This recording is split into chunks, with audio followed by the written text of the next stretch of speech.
Mateus capítulo 13, 47 a 50.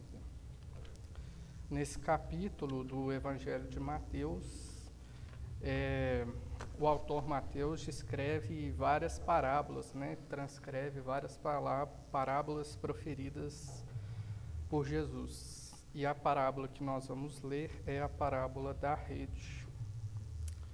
Diz assim o texto, verso 47. O reino dos céus é ainda semelhante a uma rede que foi lançada ao mar e apanhou peixes de toda a espécie. E, quando já estava cheia, os pescadores a arrastaram para a praia e, assentados, escolheram os bons para os cestos e jogaram fora os ruins. Assim será no fim dos tempos. Os anjos sairão, separarão os maus dentre os justos e os lançarão na fornalha acesa. Ali haverá choro e ranger de dentes. Vamos orar. Senhor Deus, graças te damos, Pai, porque o Senhor tem nos sustentado. E, Senhor, nos trouxe à tua casa no dia, Senhor, que o Senhor separou desde a eternidade. Estamos aqui no domingo, Pai, para escutar mais a tua palavra. Senhor, envia o teu Espírito Santo, Pai, esteja conosco, Pai, nos ensina, quebra nossos corações, Pai. Em nome de Jesus oramos. Amém. Os irmãos já pensaram nas coisas que acontecem em nossas vidas? Como acontecem os fatos e as decisões de nossas vidas?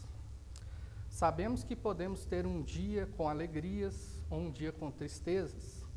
Podemos ter num só dia alegrias e tristezas. Podemos ter um dia normal, em que nada acontece, nem muito bom, nem muito ruim. Ou podemos ter num dia especial, aquele que todo mundo lembra, coisas ruins e coisas boas. Podemos decidir bem ou mal. Pode acontecer de querermos fazer o bem, mas fazermos o mal. Mas, às vezes, acontece o contrário também. O fato, irmãos, é que a gente não consegue prever, não consegue prever com razoável exatidão quando as coisas boas ou ruins vão acontecer, nem se elas vão acontecer. Alguns filósofos chamam essa imprevisibilidade da vida de fortuna. Fortuna é o que acontece na vida sem o nosso controle. É tanto para o bem quanto para o mal, As coisas vão acontecendo na vida. Daí vem a expressão roda da fortuna, ou seja, a aleatoriedade dos eventos que acontecem. Tem até um programa famoso, de um apresentador famoso, que tem uma roda e a pessoa vai girando e ganha uma determinada quantidade de dinheiro. Essa é a ideia da aleatoriedade. Não temos o domínio sobre todas as coisas que acontecem conosco. Até nós, cristãos, reconhecemos essa realidade. Nós não conseguimos distinguir o bom e o mal, mesmo no presente. Não tem aquele ditado que diz, quem vê cara não vê coração? De fato, meus irmãos, não conseguimos separar bem essas coisas. Sequer podemos afirmar que podemos separar entre bem e o mal, mas Deus sabe. O primeiro ponto do nosso sermão é nos versos 47 e 48. Deus sabe fazer separação entre maus e bons. O livro de Mateus conta a respeito de Jesus Cristo, de sua vida e do que ele ensinou quando esteve em forma humana na terra. Juntamente com Marcos e Lucas, ele é chamado de evangelho sinótico, que significa que os três autores, Marcos, Lucas e Mateus, tiveram pontos de vista muito semelhantes. Porém, Mateus escreveu seu evangelho na região da Judéia, em meio a muitas perseguições promovidas principalmente pelos judeus. Por isso, Mateus dá uma especial atenção aos judeus, sendo o evangelho que mais dialoga com o Antigo Testamento, mostrando que o Messias prometido a Israel era Jesus. Justamente por seu contexto, Mateus dá um maior enfoque aos diálogos de Jesus com os líderes fariseus, saduceus e escribas, mas sem deixar de lado os ensinos de Jesus para as multidões de judeus leigos, judeus comuns. O nosso texto de hoje é conhecido como a parábola da rede e está inserido exatamente num grande discurso de Jesus para as multidões de hebreus leigos, hebreus comuns. O Senhor já havia, desde o início de seu ministério, falado diretamente ao povo, afirmando que ele, Jesus, era o Salvador, o filho de Davi, aquele prometido. Todos os seus discursos estavam conectados a seus milagres, que provavam, de forma prática, que ele é Deus. Seu controle sobre a natureza, sua capacidade de alimentar multidões, ressuscitar pessoas, curar cegos de nascença, leprosos e tantos outros milagres mostram a realidade da sua divindade, de que Jesus é Deus, o Salvador prometido do Antigo Testamento. Porém, a multidão se mostrou incrédula. O povo seguia Jesus por causa de seus milagres, ou seja, eles seguiam Jesus, na verdade, porque sabiam que ele poderia curar uma necessidade momentânea, como a fome, a sede ou alguma doença. A multidão não entendeu que Jesus veio para curar a pior doença humana, o pecado. O povo não creu nos sinais que Jesus deu, não creu na sua pessoa. E por conta da incredulidade do povo, Jesus começou a falar por meio de parábolas, que são ilustrações. Elas continham ações cotidianas que buscavam explicar como funciona o reino dos céus. Dessa forma, Jesus ocultava o seu conhecimento dos incrédulos, pois eles não conseguiam entender do que realmente estava dizendo a parábola. Porém, ao mesmo tempo que ocultava o conhecimento desses incrédulos, as parábolas clareavam o reino dos céus para os justificados, aqueles que têm o Espírito Santo para lhes dar entendimento. As parábolas, portanto, tinham um duplo propósito: ocultar e revelar. A parábola que lemos agora, assim como as demais parábolas de Jesus, fala de coisas cotidianas, fáceis de entender. Para um habitante da Galiléia do primeiro século, a cena de um pescador recolhendo peixes na sua rede era a coisa mais comum do mundo. Imagine, 2 ou 3 pescadores com uma rede na praia. O mar da Galiléia é, na verdade, um lago, portanto, ele tem água doce. Ele é bem grande em área, por isso que ele é chamado de mar. Mas ele não é profundo, de forma que é possível andar vários metros da água sem precisar nadar. Os pescadores, então, andam vários metros na água até chegar a um ponto que a água bate na cintura. Ali, então, eles ficam parados, esperando algum cardume de peixes passar pela margem para, então, jogar a rede. Essa era a pesca mais comum realizada no Mar da Galileia. Possivelmente era o trabalho que o apóstolo Pedro, por exemplo, mais fazia todos os dias em sua profissão de pescador. Quando os peixes estavam próximos, os pescadores lançavam a rede onde o cardume está, e então puxam a rede cheia de peixes em direção à praia. Como jogaram a rede num cardume, é normal que tenham capturado peixes de bom tamanho, cor e tipo, mas também peixes pequenos demais, ou de uma espécie que não era boa de se comer. Nas areias da praia era feita uma separação. Os bons eram jogados em um cesto, que seria destinado à comercialização. Já os ruins eram jogados fora.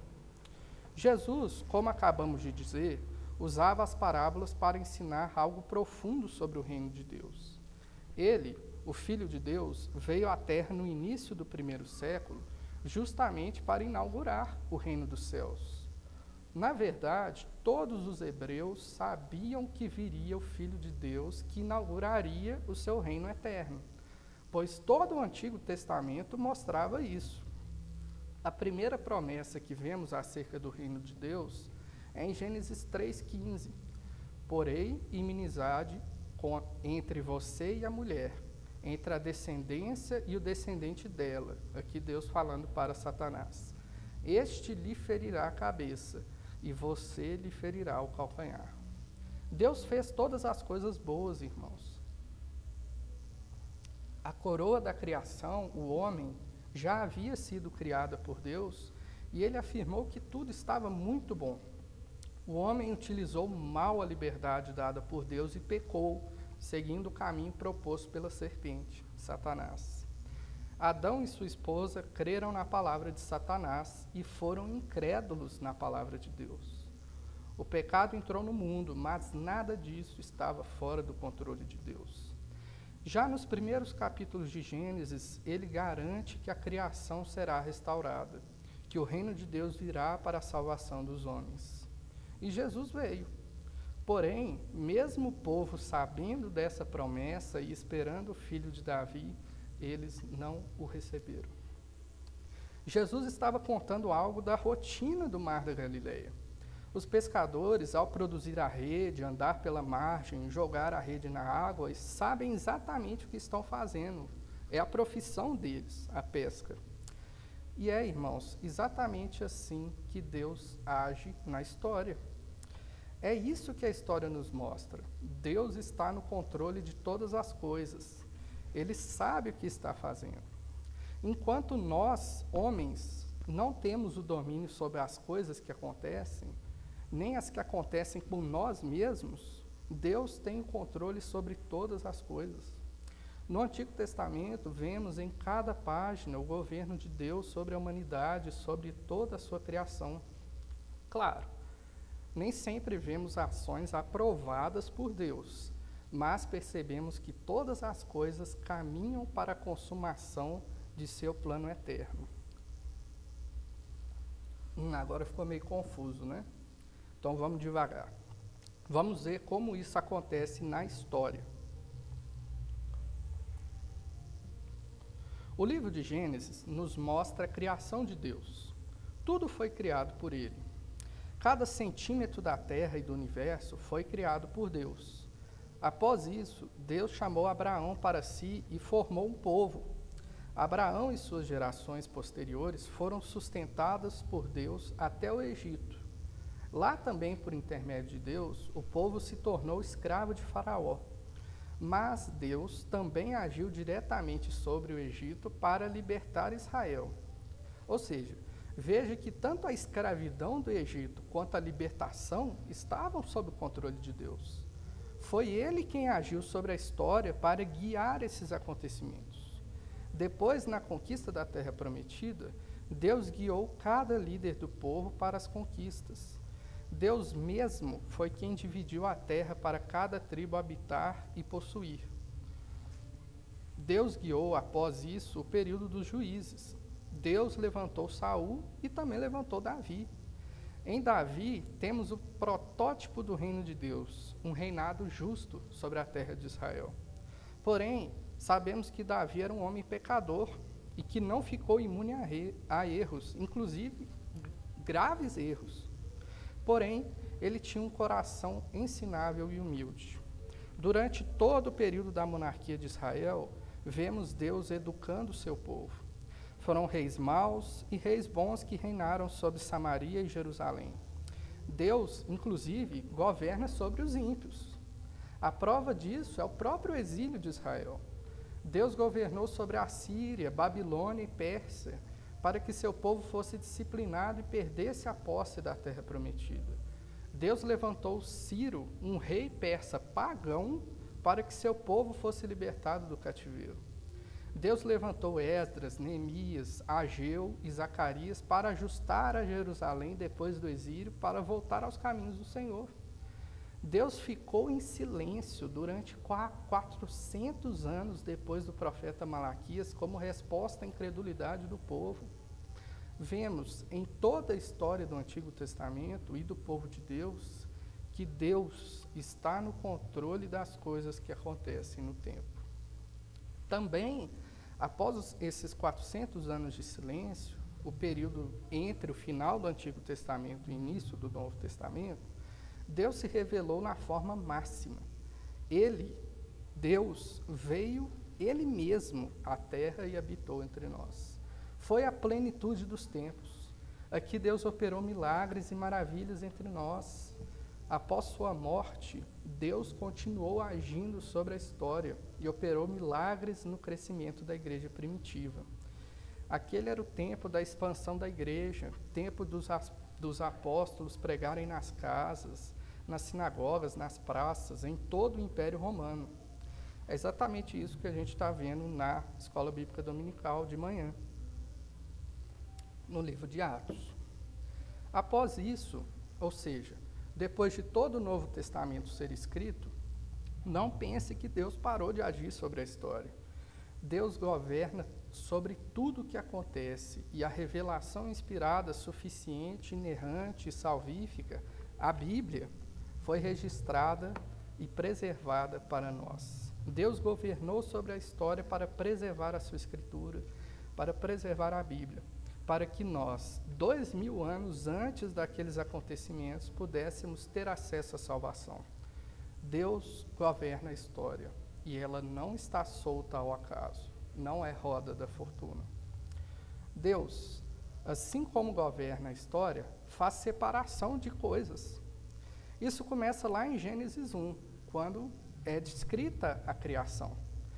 O que ele fez? Ele separou luz de trevas, separou dia de noite, ele também separou firmamento da água, ele separou a terra seca dos mares, ele criou várias classes separadas de vegetais, criou também os animais separados por espécies, ele criou o homem separado da sua criação.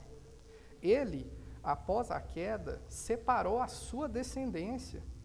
Ele separou a linhagem da promessa. Ele separou Abraão para ser seu povo. Separou Israel dos povos cananeus. Deus faz separação em toda a história. Assim como os pescadores que separam os bons entre os maus, assim Deus faz. Na parábola que estamos vendo, a rede está simbolizando o evangelho da salvação. A rede é lançada, o evangelho ele é pregado.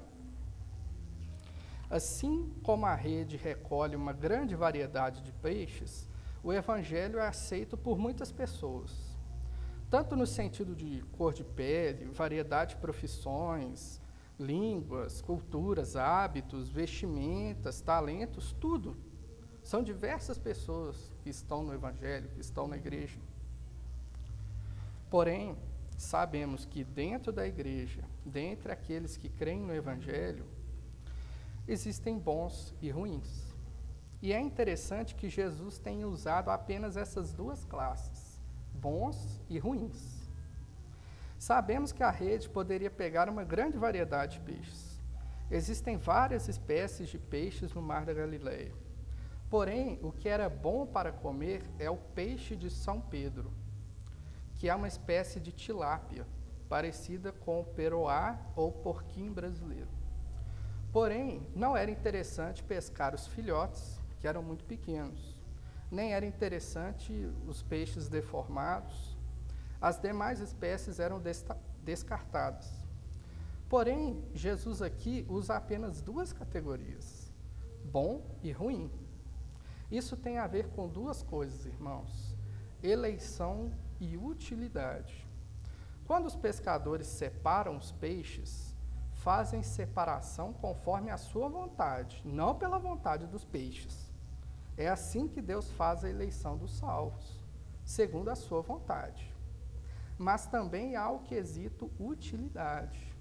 Qual peixe é útil para comer?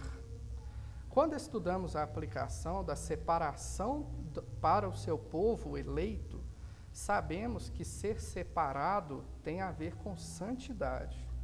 O seu povo deveria saber separar entre o que é santo e o que não é. Deveria saber separar entre o bom e o profano. Assim como os pescadores sabem separar os peixes bons dos ruins, o povo deveria saber. Assim é a eleição e o testemunho cristão. Eles caminham juntos. A santidade é a evidência da eleição. Porém, sabemos que para nós não é fácil fazer essa separação. Até dentro da própria igreja, podemos ter pessoas não santas. É isso mesmo, dentro da igreja visível, ou seja, dentre os membros da igreja, qualquer igreja evangélica, não só aqui a igreja presbiteriana, podemos ter pessoas que não fazem parte da igreja invisível, que é o conjunto dos salvos, o conjunto dos santos, o conjunto dos separados. Nós, como humanos, não conseguimos fazer essa separação, mas Deus sabe e Ele consegue fazer.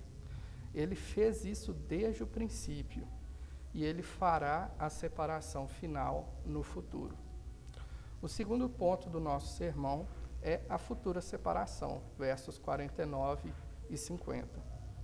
Lendo o Antigo Testamento, podemos perceber a natureza futura da separação de Deus.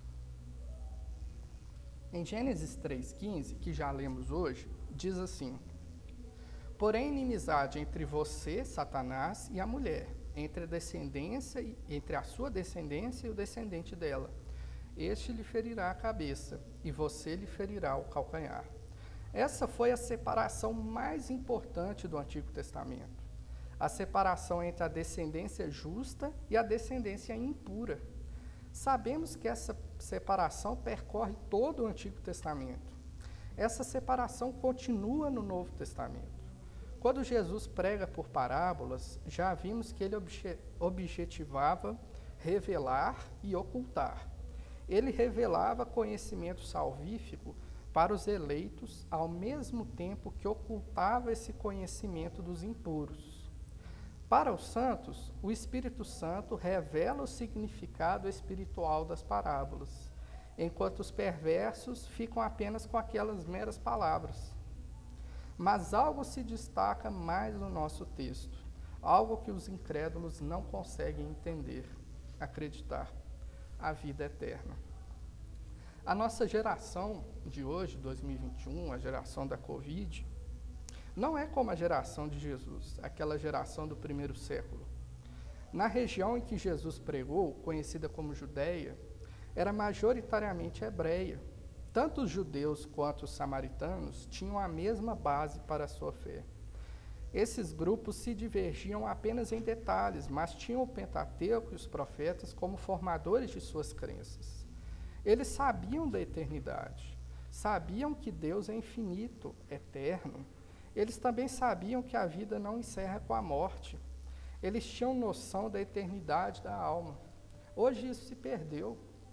Hoje as tecnologias suprem as nossas ansiedades. As câmeras deixam a gente saber do que a gente não viu. A polícia nos protege dos ladrões, o avião faz a gente chegar mais rápido, o motorista de ônibus dirige para a gente. Então, tudo é mais fácil. Além disso, as filosofias do nosso tempo pregam que a vida se encerra na morte. Não há mais nada depois disso, segundo os pensadores. Pelo fato de a ciência não conseguir provar a existência de uma vida futura, eles concluem que ela não existe. O futuro não existe. O homem vive para morrer. Porém, meus irmãos, isso não é verdade. A nossa vida, ela é eterna. Nossa alma vive eternamente. E só há uma separação na eternidade: peixes bons e peixes ruins. Jesus alerta em várias ocasiões que o tempo está próximo. Estamos nos últimos dias. Jesus veio inaugurar seu reino e também vai vir consumá-lo. Jesus avisou inúmeras vezes para que os homens se arrependam e estejam alertas. Meus irmãos, quando esse evento acontecer, não haverá mais tempo. Ninguém poderá fazer mais nada. Tudo vai estar consumado.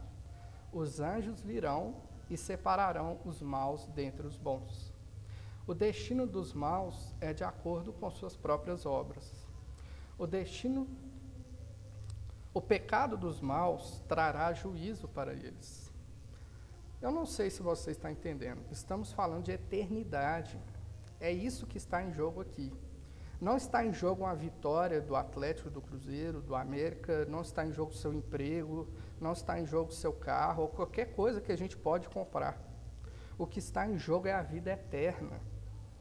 Todos têm vida eterna, os bons e os maus. A Bíblia descreve a eternidade dos maus como algo terrível. Nessa passagem, há a expressão fornalha acesa. O fogo dessa fornalha nunca se apagará. Se você já queimou os dedos ou o braço cozinhando na fogueira ou pisou no asfalto quente, já sabe o quanto é terrível a queimadura para o ser humano. Imagine a eternidade num fogo total, sem nenhum alívio. Os irmãos se lembram da história do mendigo Lázaro e o rico? Está lá em Lucas 16, verso 20 a 24. Lázaro era um mendigo que vivia de forma totalmente terrível e miserável na porta da casa de um rico. Os dois morreram. Lázaro foi para junto de Abraão e o rico foi para o inferno. Então o rico implorou dizendo, abre aspas, Pai Abraão, tenha misericórdia de mim e mande que Lázaro molhe a ponta do dedo em água para que me refresque a língua, porque estou atormentado nesse fogo. O dia do juízo final se aproxima e Deus fará a separação entre maus e bons. Os salvos desfrutarão da presença de Deus e da criação restaurada. Os maus serão lançados na fornalha acesa. Concluindo, irmãos, o evangelho lançado a todos os homens é aceito por muitos. Porém, Deus, no futuro, na consumação dos séculos, separará os justos dos injustos, os primeiros para a salvação e os últimos para o juízo. Algumas aplicações. A primeira, irmãos, a primeira coisa que a gente deve entender é a urgência da mensagem. Jesus já disse, estamos nos últimos dias. Irmãos, o dia do juízo final está se aproximando rapidamente. Você já anunciou o evangelho para a sua família? Aquele primo que você tanto gosta já ouviu o evangelho? Aquele seu colega já se rendeu a Jesus? Irmãos, estamos falando de eternidade. A separação entre bons e maus irá ocorrer em breve.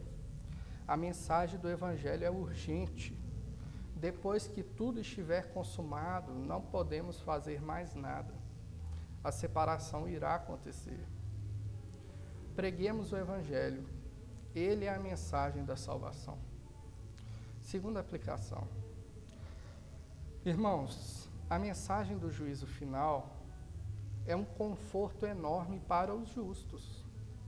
Por mais que situações difíceis os justos passem, por mais difícil que seja ser contra o mundo, por mais que o cristão seja humilhado nessa sociedade contemporânea, Jesus virá e fará a separação. Portanto, descanse nessa graciosa notícia. A maldade não passará impune, a incredulidade não será perdoada. O mundo verá a justiça reinar na consumação dos séculos. Terceira e última aplicação. Você que nos visita, cremos que você está aqui por algum motivo. O pecado te oprime? Você está sentindo a culpa de todas as coisas erradas que já fez? Irmão, já posso te chamar assim, irmão. Se o pecado já está claro para você, saiba que Cristo morreu para te salvar. Se submeta a Cristo, Ele levou os seus pecados sobre si. Se você sentiu o peso do pecado, se submeta a Jesus. Então, lá no final dos tempos, lá na consumação dos séculos, você será separado entre os justos. Vamos orar? Senhor Deus, graças te damos, Pai, pela Tua palavra. Senhor, aplica em nosso coração, Pai, perdoa os nossos pecados. Esteja conosco, Pai. Dá-nos o Teu Espírito Santo, nos sustenta. Esteja conosco, Pai. E, ó Deus, confirma, Pai, o nosso chamado com a prática, Senhor, com a santidade, com a ação, com a pregação do Evangelho. Separa, Senhor, a tua igreja, nos chama ao serviço. Separa, Senhor, a tua igreja. Em nome de Jesus oramos. Amém.